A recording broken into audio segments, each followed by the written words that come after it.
그런데 지금 미국의 잠재 GDP보다 실제 GDP가 한 0.5% 정도 밑에 있어요. 이미. 이미요? 예, 예. 예, 그런데 블룸버그 컨센서스 보니까 올해 1.2%, 내년에 0.8% 성장한다고 그러는데요. 만약에 올해 미국 경제 1.2% 성장하면요, 실제 GDP가 잠재 GDP보다 거의 1.5% 밑으로 떨어져 버립니다. 그러니까 이거는 뭐 가벼운 경착륙에 가깝죠. 예, 그런데 지금까지 고용은 좋은데요. 고용은 좀 후행 지표예요. 그렇죠. 예, 저는 뭐 하반기 들어서 미국 고용이 많이 감소하리라고 보고 있습니다. 네, 지금 고용이 좋았던 거는 지금까지는 미국 가계가 소비를 많이 해줘가지고 기업 매출 늘어나니까 기업들이 고용을 늘렸는데요. 이미 그 소비가 둔화되는 조짐이 좀 나타나고 있거든요. 소매 판매를 보면 증가세가 둔화되고 있고요. 네, 그리고 미국 가계 저축률이 지금 너무 낮아요. 네, 작년 보니까 3.7%인데요. 2007년 3.3% 이하로 가장 낮거든요. 네, 돈을 저축했는 돈 많이 써버렸다는 거죠. 네, 그리고 금리 인상 시차 효과가 1년 정도 시차를 두고 가장 크게 나타나거든요.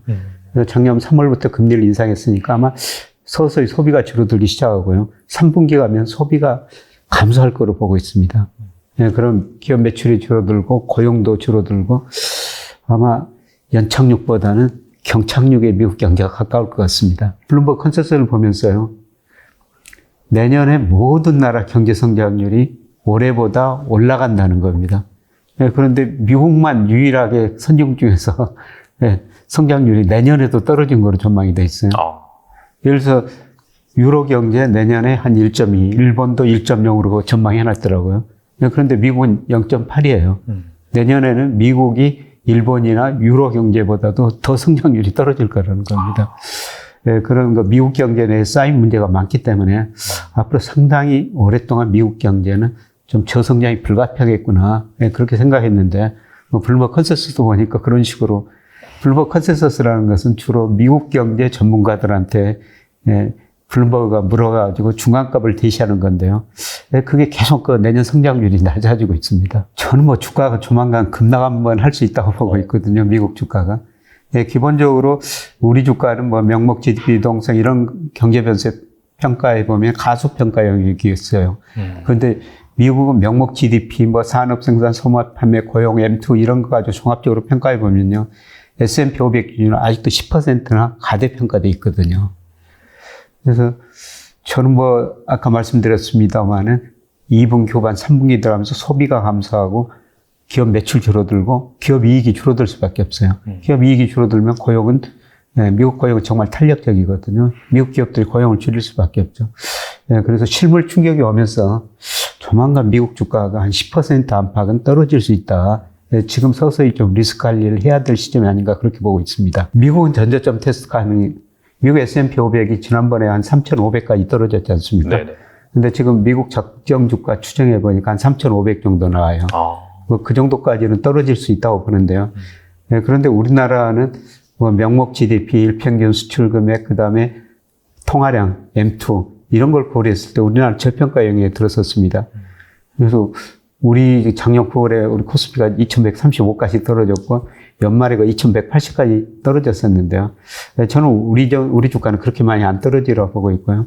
아마 많이 떨어져 봤자 2300은 그 정도는 뭐 지킬 거라고 보고 있습니다. 그래서 미국은 고평가됐기 때문에 좀 더 전저점 이하로 떨어질 수가 있는데 우리는 상대적으로 지금 우리 코스피가 저평가 영역이 있기 때문에 미국 주가 10% 떨어진다고 해도 우리 주가는 5% 안팎, 뭐 이 정도 그칠 수 있다고 보고 있습니다. 올해 우리 주식시장을 보면은 뭐 앞으로 전망을 해주는데요. 우리 코스피보다도 업종별로 보면은 많이 오르는 게 자동차, 그 다음에 전기전자, 뭐 반도체 같은 거죠. 그 다음에 철강 같은 거예요. 이 세 가지 업종이 공통적으로 경기 관련주입니다. 그리고 올해 주가 보면 뭐 통신 서비스, 음식료, 의복, 경기에 둔감한 이런 주식은 떨어지거나 못 올랐거든요. 바로 주식시장 경기 회복을 반영한다는 겁니다. 그리고 가장 중요한 건 과연 경기가 회복될 것인가. 제가 올해 그 주가 전망하면서 아마 3월이 선행지수가 저점이 아니었을까 이런 전망을 했는데요. OECD에서 발표한 거 보니까 2011년 5월에 정점을 치고 올 3월까지 떨어졌는데 4월에 반등을 했거든요. 예, 그 다음에 우리 통계청 선행주 순환 변동치는 5월 31일 날 발표되는데, 그때 좀 봐야 돼, 알겠습니다만은, 예, 저는 뭐 4월 못 올랐으면 늦어도 5월이라도 오르리라고 보고 있습니다. 예, 그래서 우리 코스피 업종별 주가를 보니까 철강, 자동차, 전기전자 이런 것들이 많이 오르면서 경기 회복을 기대했는데 선행주 순환 변동치가 다시 오른다는 겁니다. 그래서 미국 측면에서 주가 조정을 보이고 우리 주가도 따라서 조정을 보이면은 저는 다시 이런 업종 주가가 오르리라고 보고 있어요. 그래서 조정기에 연초에 못 사셨다면은 이번 조정기에 또 주식 비중을 늘릴 중요한 기회가 아닌가 생각됩니다. 올해 1월에 저희 채널에 출연하셔가지고 장기 투자할 만한 또 우리나라 또 기업 중에서 세계 1등 기업인 반도체, 네. 2차 전지, 네. 엔터 이렇게 말씀하셨는데 이 세 개가 다 그 이후에 정말 긍정적인 흐름을 보여줬어요. 그래서 이제 지금도 이 세 개 섹터 같은 경우에는 좋게 보시는지 궁금하거든요. 예, 그때 제가 말씀드리는 게 뭐 세 가지 업종을 사자 그런 말씀을 드린 거는 예, 제가 보니까 우리가 과연 미국보다 잘하는 게 뭐 있을까? 미국보다 잘하는 걸 사야 된다는 거죠. 그래서 D램이지만 반도체는 우리가 미국보다 훨씬 더 잘하죠. 그렇죠. 그 다음에 2차 전지, 우리 기업들 세계에서 가장 높은 경쟁력을 가지고 있지 않습니까? 예, 그 다음에 우리 일부 영화 배우, 연극인 같은 사람들이 미국에서 중요한 상을 많이 받고 있지 않습니까? 예, 그리고 BTS 같은. 네네. 얼마나 미국 가서 인기가 좋지 않습니까? 예, 그걸 보면서 이 세 가지는 미국보다 더 잘하기 때문에 예, 계속 사야 된다. 이런 말씀 드렸습니다. 사실 세 가지가 최근에 좀 많이 올랐죠. 많이 올랐어요. 네. 예, 많이 올랐는데 아마 미국 측면에서 주가가 한 10% 안팎 급락하고 그다음에 우리 주가도 좀 조정을 보일 거예요. 예, 그때 저는 이런 주식을 다시 살 기회라고 보고 있습니다.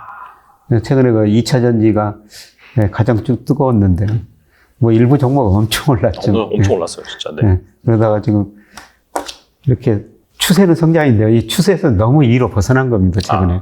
근데 추세에 어느 정도 접근해 가고요. 이 접근하면은 다시 저는 4분기 추세에서 2로 벗어나는 과정이 전개되리라고 보고 있습니다. 그래서 이런 것들이 지금 좀 조정을 보이고 있습니다만은 조정 더 보이리라고 생각되는데 그때 저는 다시 비중을 늘리셔도 된다고 보고 있습니다. 전반적으로 한 1억 정도 여유 자금이 있는 투자자다라고 한다면은 포트폴리오를 좀 어떻게 꾸리면 좋을까요? 지금은 저는 주가 조정 보이라고 조금 현금을 많이 보유하고 계시는 게 좋다고 생각하고 있고요. 근데 3분기에 만약 1억을 가지고 있다면은 네.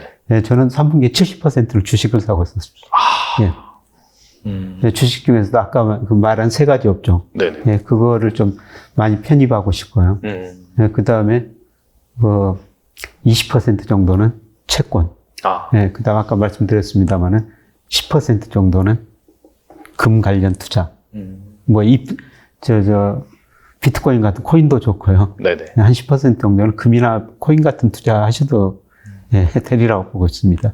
예, 그런데 어떻든 예, 저는 아까 우리나라 경기 관련주가 먼저 오르고 선행주 순환 변동치가 이제 저점을 치고 올라가는 과정이고 내년에는 빠르면 올 4분기 내년에는 경기 회복 국면이라고 보고 있습니다.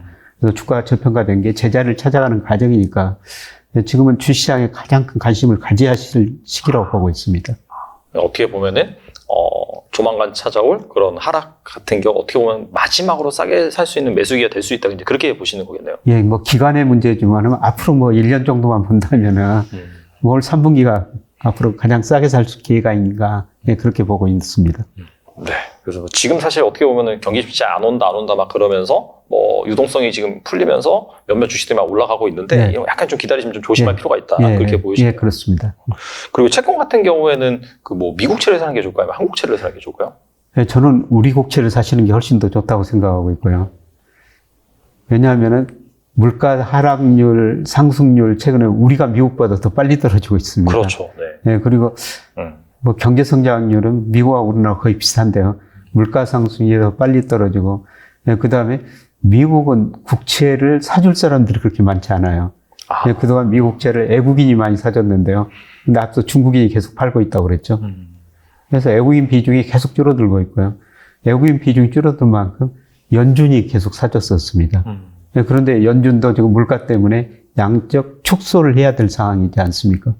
연준도 미 국채를 팔아야 돼요. 그럼 미국 국채를 사줄 사람이 별로 없다는 겁니다. 그래서 미국 국채가 경기 침체하면 떨어지기는 떨어질 텐데요. 상대적으로 금리 하락 속도는 우리나라가 더 빠르리라고 보고 있습니다. 그리고 앞서 말씀드렸으면 달러 가치가 저는 장기적으로 하락할 거로 보기 때문에 미 국채사 가지고 뭐 차익을 누리더라도 달러 가치가 떨어지면 또 그만큼 이익이 줄어드는 거거든요. 그렇죠. 네, 그래서 저는 미국 국채보다는 우리 국채를 사시는 게 훨씬 더 좋다고 생각하고 있습니다.